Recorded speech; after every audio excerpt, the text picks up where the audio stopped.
What was the main takeaway here? Well, this is the white paper. It comes out every 2 years. This is a white paper that slightly changed its theme. We were talking about it earlier. Last time, the white paper focused on the organisation of the People's Liberation Army, Navy and Air Force. This one's going much more into what is going to be the future strategy for the PLA and all the arms of the PLA.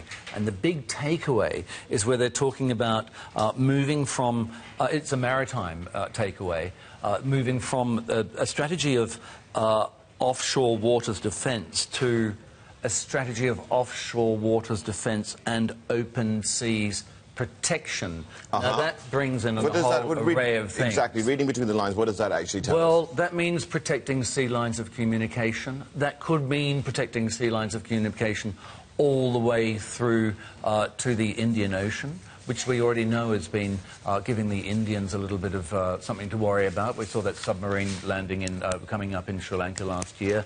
Remember, of course, China last year was also, earlier this year actually, was doing its naval exercises with Russia in the Mediterranean. So what we're seeing here is a development of a deep water or a blue water navy, which China absolutely regards as integral to its interests. And, of course, this is the South China Sea, which has, of course, been a hot subject of late, isn't it? Well, I mean, we just saw the story there talking about the Philippines wanting to continue to make its surveillance or flights over the areas in the South China Sea according to the freedom of waters. And this is an area that's also been coming up, you know, we've been talking about it last week. And China also makes a reference to it in the paper. They talk about how some external countries are busy meddling in South China Sea affairs. Well, that's a clear reference to the United States. OK, so what is the perception in China? What did they regard as being the main threat?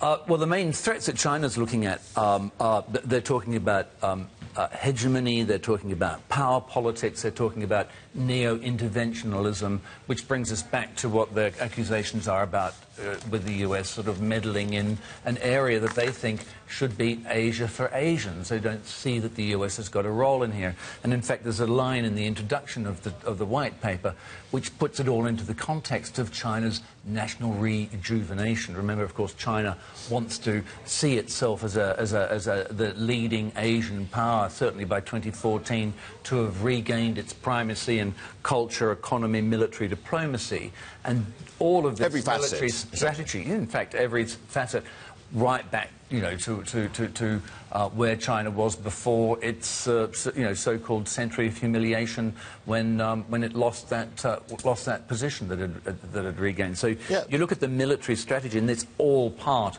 of the same thing. OK, just a couple of questions here in one. Firstly, what more about the South China Sea? And also, how does their military budget compare with other countries? Well, you know, I think there's a lot of misunderstanding about China's military budget because the budget represents around about 2% of GDP. Now, if you look at the United States, it's 3.8% of GDP, Russia, 4% of GDP. Now, that said, China's GDP, as we know, has been growing at breakneck speed, so we've seen 10 to 15% increases in China's military budget.